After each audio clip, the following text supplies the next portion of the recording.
don't quite recall the last time we had a president who lied so easily and consistently as President Donald Trump, for the first time since his Twitter rampage almost 2 weeks ago, accusing President Barack Obama of wiretapping his phones.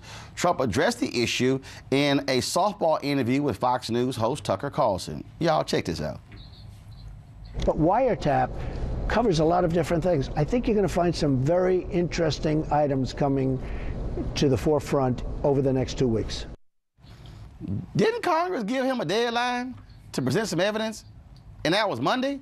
Now he's saying 2 more weeks? Okay, now, y'all, listen to what Trump says when he was asked how he learned he was being wiretapped. I've been reading about things. I read in, I think it was January 20th, a New York Times article where they were talking about wiretapping. There was an article, I think they used that exact term. I read other things. I watched your friend Bret Baier the day previous, where he was talking about certain very complex sets of things happening and wiretapping. I said, wait a minute, there's a lot of wiretapping being talked about. I've been seeing a lot of things. Now, for the most part, I'm not going to discuss it because we have it before the committee, and we will be submitting things before the committee very soon. That hasn't been submitted as of yet. But it's potentially a very serious situation. Okay.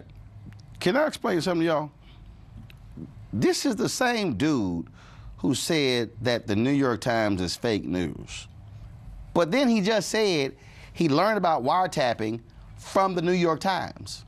Then he said he was watching Bret Baier, and he was discussing the same reports about wiretapping. Y'all, he could pick the phone up and actually get the information, but he keeps lying. Okay, play the last piece. Y'all go ahead, play the last one. Just play it. Are you going to take the tweets literally? And if you are, then clearly the president was wrong. But if you're not going to take the tweets literally, and if there's a concern that the president has about other people, other surveillance activities, looking at him or his associates, either appropriately or inappropriately, we want to find that out. You can't level an accusation of that type without either retracting it or explaining just why it was done. And I think that there are, from a national security perspective, great concerns if the president is willing to state things like that without any basis. Y'all, let me help y'all out. There is no evidence. The man said, let me help y'all out. The President of the United States, somebody who could literally pick the phone up and call the FBI or the Department of Justice and say, bring it to me. This is the same person who has the authority to literally declassify anything he wants to. This fool said, I learned about it reading some things, reading the New York Times, watching television. This is not some dude sitting at his house on the couch watching television and just going on television. This is actually the Commander-in-Chief, Ralph Chittum's. What the hell? If there is proof, it should be presented. Ralph Chittum's. We have been waiting for 2 weeks. The President of the United States can do this. Okay, and Ralph. I'm agreeing with you. Ralph. If you give me a second, I'm agreeing with you. If there's proof, it needs to be put out in front of the American people, and it needs to be put out yesterday. Ralph, it's not a question of if. It doesn't exist. In the last video we showed, David Nunes, chair of the House Intelligence Committee, Republican, has been defending Trump to the hilt. The boy looked like he was about to cry in that video because he knows there's no evidence. And the man, now he's saying, oh, no. Wiretapping now means a whole bunch of other stuff. Now, and that was quotes around wiretapping. He couldn't even spell tap right. Go ahead. And that's what I'm saying. He's making these Republican defenders tie themselves in knots. I mean, we're seeing it now come out over the last 48 hours. You have David Nunes. You had yesterday Charles Grassley, who's the chair of the Senate Judiciary Committee, actually called the Trump Justice Department liars. They've been lying to the Judiciary Committee about whether they're going to give them the evidence. They haven't given them the evidence. Now you have the Republican committee chair threatening to hold up the nomination of the Deputy Attorney General until they get the truth, and there is no truth. I mean, this is just ridiculous. He will not say, I screwed up. Oh, no, he won't do it. His ego will not allow him to say, you know what, my bad. Right.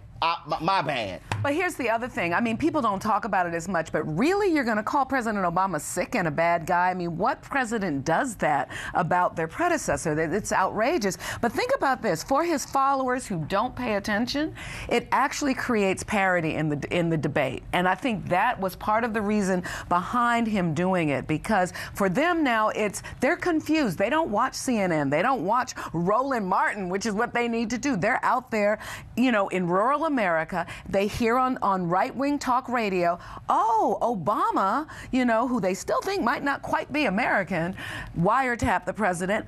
And so for them, it takes the sting out of the, you know, Trump-Russia connection. And I think that's why he did it, to reframe the debate, to switch the subject, and to create some parity in the debate. Terrell Starr, Foxtrot Alpha reporter. How you doing, bro? Thank you. How about yourself? Isn't it stunning to keep seeing a president just lie? I mean, just lie and act like we don't know he lying. Absolutely. But here's some context, some very recent context. If I were everyone, I would be paying attention to the back and forth between certain party leaders and subcommittees and Congress. So we have to remember that this Republican body that makes up Congress was the same party that accused former President Barack Obama of being weak on Russia, particularly when it came to Russia annexing Crimea. This was a Republican body that really supported strong sanctions against Moscow. It was the same party that wanted to go further in punishing Russia by providing lethal weapons to the Ukrainian army. And I bring up all this because this is not a Congress that wants to go about feeling that that its party's president is somehow in cahoots with Russia. Another thing is that Lindsey Graham and Senators Sheldon Whitehouse subcommittee, they're actually going to conduct their own investigation, which is very different from the House Intel Committee. And the difference is that Graham and Whitehouse's committee is public. And so they want to give the appearance that they're members of the Republican Party in particular, and they're members of Congress who really feel that this is embarrassing. The Intel Committee is going to be a lot more private. They have more resources, and a lot of it will be done in secrecy. And as you mentioned before, Delvin Nunes and Richard Byrd, senators, they were big-time Trump supporters. And so you also had John McCain, who's basically said that Rand Paul is working for Putin. The whole point is that people feel like this is embarrassing. And so eventually there's going to be a coalescing of party members who are going to decide this is a bit too much to take, because it doesn't matter how much Trump supporters back him. If Congress really is vigorous in their investigation, they're able to find something and they're able to move forward on some way, which we don't know, then his supporters are not going to take too much of a make too much of a difference, because Congress will be doing their jobs more. So, Ralph, here's the greater problem. If he keeps lying, well, when something real happens, who's going to believe him?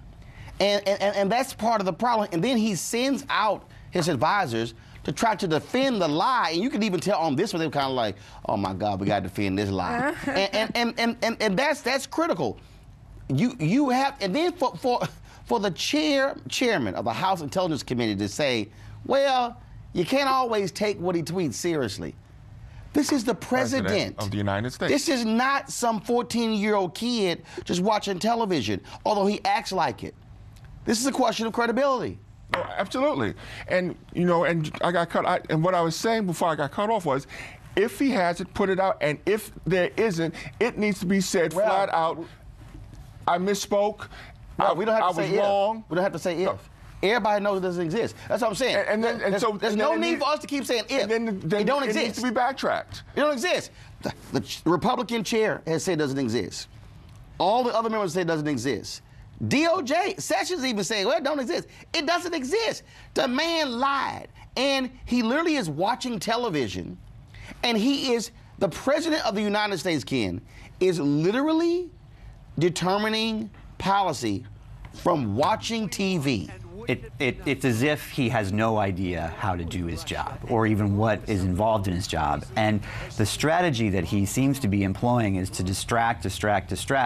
But what he is actually doing is cutting the knees off of his defenders in Congress when they have to go out and try and actually defend this ridiculousness. And we're only 6 weeks into the administration, and we're already seeing this incredible upsurge of Republican opposition to Trump around this Russia stuff. And he is so vulnerable. Everything we learn about Trump's connections to Russia only open up more questions. Why is it that we seem to have a string of Trump campaign officials having all of these conversations with Russia, and then they lie about doing it?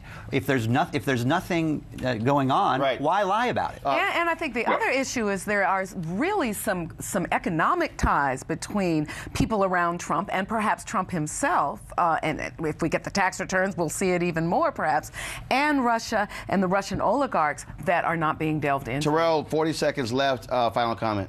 Well, yeah, so going back to this economic side, what we really should be concerned about is the fact that over in Russia, for example, the same type of investigative journalism that we see taking place in America doesn't take place in Russia so much, primarily because of the danger to journalists that take place. So there's something that, you know, if we could find something as far as economic ties, particularly with oligarchs, which often is connected to mafia relations, it's going to be challenging because on the Russia end, investigative journalism doesn't function quite the same as it does over here. So it's just some extra context to the wider conversation of whether or not we can find something on him or not. I just got to read this here. Oh, my God, this is hilarious. So Tucker Carlson tells Trump, every intelligence agency reports to you.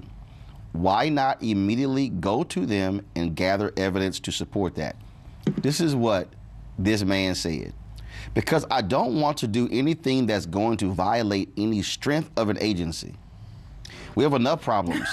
And by the way, with the CIA, I just want people to know the CIA was hacked and a lot of things taken. That was during the Obama years. That was not during us.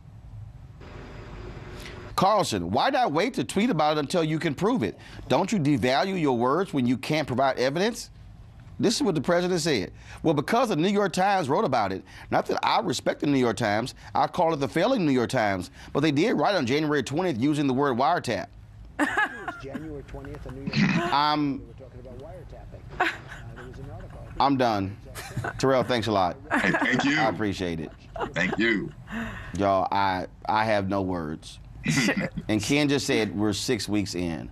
Oh my God. Me too. When will this living nightmare come to an end? All these shaking my head moments, right? No, I think probably after seeing the movie Get Out, we're all in the sunken place. A peaceful protest turned deadly. 37-year-old black man was shot and killed by Baton Rouge police. His hands are in the air, and you still get shot by the cops. Oh my God, please don't tell me he's dead. We're not going to let hate define us. Race is a big part of this. If truly all lives matter, then all lives need to matter equally. What we require is action. What we require is accountability. We understand that black lives do matter, and we will keep focused on this issue. NewsOne Now, every weekday morning at 7 on TV1.